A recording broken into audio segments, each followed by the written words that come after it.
আছে। তো কি হলো, বার্গার হয়ে গেল কেক? গাট্টু বানায় বিনা ব্রেক।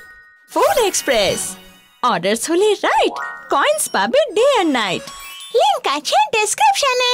তাড়াতাড়ি গিয়ে পুনটুন কিডস গেম ডাউনলোড করো আর এনজয় করো। ফাদার্স ডে এর সারপ্রাইজ। রবিবার ফাদার্স ডে, আর গাট্টু চিংকি এখনো কনফিউজ ছিল যে বাবাকে ওরা কি গিফট দেবে। চলো চিংকি, আমরা গিয়ে বাবার কভার চেক করি যে ওনার কাছে কি নেই, ওটাই আমরা গিফট করব। গুড আইডিয়া গাট্টু, চল। গাট্টু চিংকি তখন বাবার কভার ডিকিয়ে সব খুঁজতে লাগে। তখন পেছন থেকে মাও চলে আসে। আরে আরে, তোরা দুজন কি করছিস এসব? মা, আমরা দেখছি বাবার কাছে কি কি নেই, তাহলে ফাদার্স ডেতে সেটা গিফট করতে পারি। কিন্তু ওনার কাছে তো কত শার্ট আছে। আর ওয়াচ, পাঁচখানা ওয়াচ আছে। হ্যাঁ হ্যাঁ, বাবার কাছে সব অলরেডি আছে। তো এখন তোরা কি করবি? তখনই গাট্টু বাবার ড্রয়ার খুলে দেখে, আর সেখানে একটা ব্রোশার দেখতে পায়। আরে কি, ক্যাম্পিং এর ব্রোশার বাবার কভারে? আরে হ্যাঁ, এটা তো সেই ক্যাম্পিং এর ব্রোশার যেখানে বাবা ওনার ফ্রেন্ডসের সাথে যেতে চায়, কিন্তু সবাই সেই প্ল্যান ক্যান্সেল করে দেয়। বাবা তাই খুব কষ্ট পেয়েছিল। তার মানে আমরা বাবার ফাদার্স ডে গিফট পেয়ে গেছি। ইয়ে!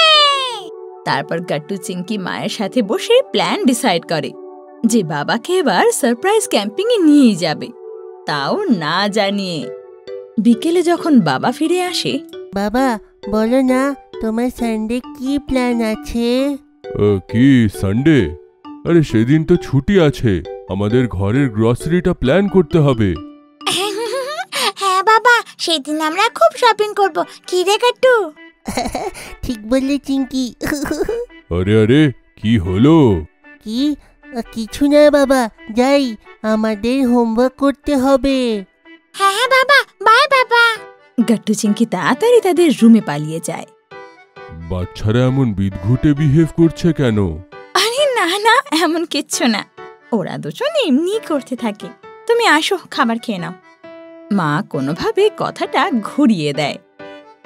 কয়েকদিন পর সানডেও চলে আসে, আর গাট্টু চিংকি আর মাকে বাবাকে জানতে না দিয়ে ক্যাম্পিংয়ের সব জিনিসপত্র গোছাতে হতো।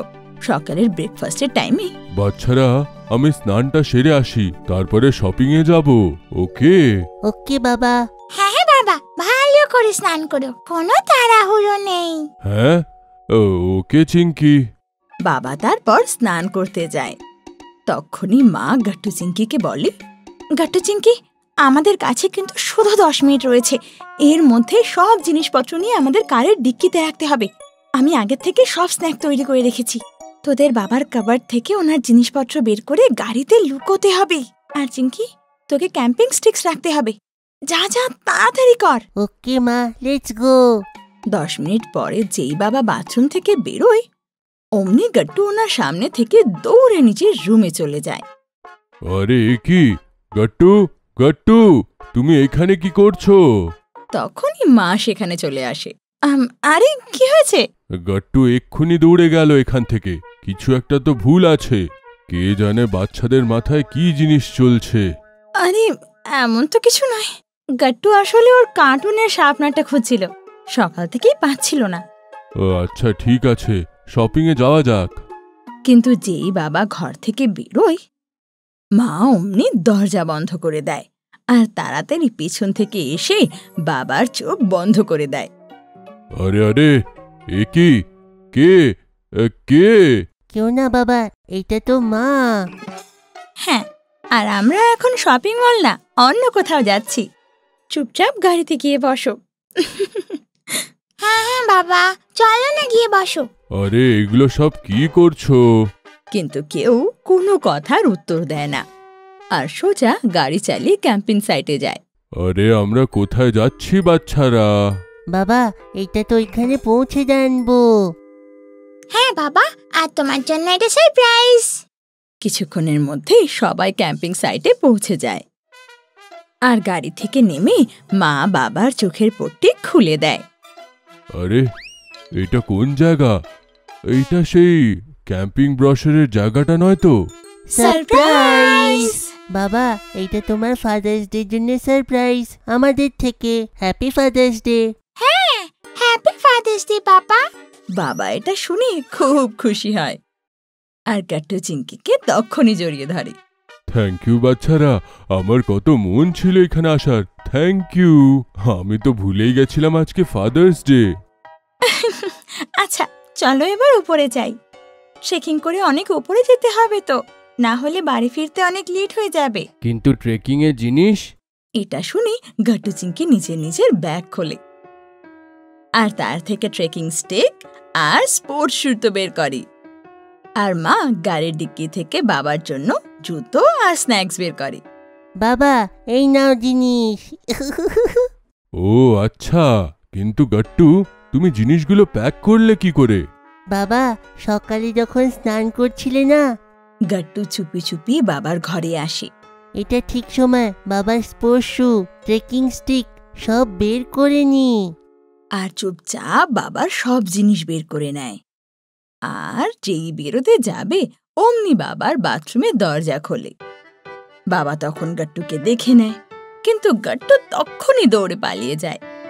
ও আচ্ছা, এই ব্যাপার তাহলে। হ্যাঁ বাবা, চলো ট্রেকিং করি। সবাই নিজের স্পোর্টস শু আর ক্যাপ পরে নেয় আর ট্রেকিং করা শুরু করে দেয়। ওহো, কি কঠিন এটা, উপরে চড়তে হাঁপিয়ে গেলাম আমি। চিংকিকে হাঁপিয়ে পড়তে দেখে গাট্টু তখনই দৌড়ে ওর থেকে এগিয়ে যায়। চিংকি, তুমি অনেক উইক, আমাকে দেখো একবার। আরে গাট্টু দাঁড়াও। কিন্তু গাট্টু শোনেই না আর তাড়াতাড়ি ওপরে চড়তে লাগে। কিন্তু এত তাড়াতাড়ির জন্য ও কিছু দূর গিয়েই হাঁপাতে লাগে আর বসে পড়ে। দেখলে গাট্টু, বলেছিলাম না তোমায় জোরে দৌড়াবে না। ট্রেকিং করার সময় সবসময় স্লো অ্যান্ড স্টেডি হয়ে হাঁটতে হয়, বুঝলে? বুঝলাম বাবা। আর 1 ঘন্টা ট্রেক করার পর সবাই ওপরে পৌঁছে যায় আর সেখান থেকে দৃশ্য অপূর্ব ছিল। আচ্ছা চলো এবার টেন্টটা লাগিয়ে নিই আর বারবিকিউর ব্যবস্থা করি। ঠিক আছে, তাহলে টেন্ট আমি আর গাট্টু লাগাবো, আর তুমি চিংকি একটা ভালো বারবিকিউ বানাও তো। ডান। সবাই নিজের কাজে লেগে যায় আর কিছুক্ষণের মধ্যেই বারবিকিউর বেশ সুন্দর গন্ধ চারিদিকে ছড়িয়ে পড়েছিল। কিছুক্ষণের মধ্যেই সানসেট হয় আর দৃশ্য অপূর্ব ছিল। সত্যি বাচ্চারা, আজকের দিনটা তো বেশ ছিল। যদি আমি আমার বন্ধুদের সঙ্গে আসতাম, এতটা মজা আমি পেতাম না যতটা তোমাদের সঙ্গে পেলাম। বাবা, তোমার সারপ্রাইজ ভালো লাগলো তো? ভালো? আরে খুব ভালো লাগলো গাট্টু। এত ভালো সারপ্রাইজ তো আজ অব্দি কেউ দেয়নি। দেখো কত সুন্দর সানসেট আর কত ভালো বারবিকিউ ডিনার। তোমরা আমার সঙ্গে আছো, এর থেকে বেস্ট কি হতে পারে আর? ঠিক বলেছো বাবা। তারপর সবাই খুব এনজয় করে, গান গায় একসাথে আর গেমসও খেলে। আর সন্ধে নামার আগেই ওরা একসাথে নেমেও আসে। আর এভাবে গাট্টু চিংকি ওদের বাবাকে বেস্ট ফাদার্স ডে গিফটও দেয়। আপনাদের যদি আমাদের ভিডিও ভালো লেগে থাকে তো আমাদের ভিডিওকে লাইক করুন, কমেন্ট করুন আর সাবস্ক্রাইব করুন।